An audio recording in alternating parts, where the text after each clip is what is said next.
like to talk about boundaries and the difference between boundaries and walls, and how the power of medical jargon keeps nurses themselves away from feeling what they're really doing and what's going on with their patients. Therefore, it gives them a certain amount of, it's more of a wall than a boundary, because it gives them a certain amount of distance from the human condition, from the patients that they're taking care of. I was reading something the other day that was written from within the medical system to the healthcare system. And it was called Preventing Wrong Site Surgery Requires Hospital and Physician Support. And I read the first line, and it said wrong site surgery occurs 40 times a week in the U.S. And my brain did a funny thing. I thought, wrong site, does that mean they operated in the wrong room? Possibly in the bathroom instead of the operating room?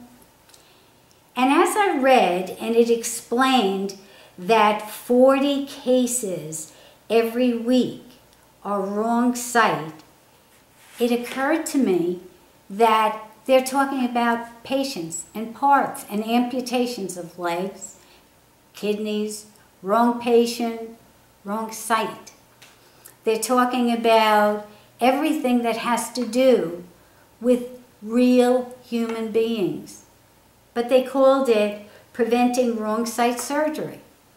Now, we've learned not to say the case, the gallbladder in 21, or the case in 322, but somehow within healthcare, to protect ourselves, we say things like preventing wrong site surgery.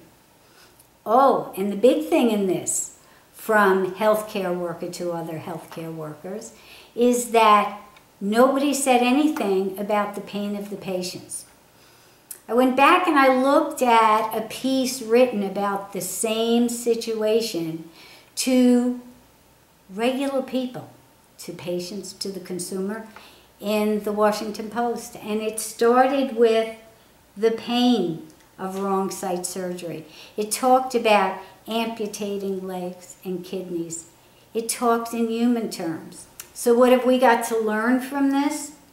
We've got to learn that by setting up boundaries that are really walls, in order to protect ourselves from the fear that we are the people we're taking care of, what we have to do is be careful of our language. Be careful that we're not moving too far out of the healing circle, because then we forget that the people that we're taking care of could be our mothers, our fathers, our brothers, our sisters, our children, or us.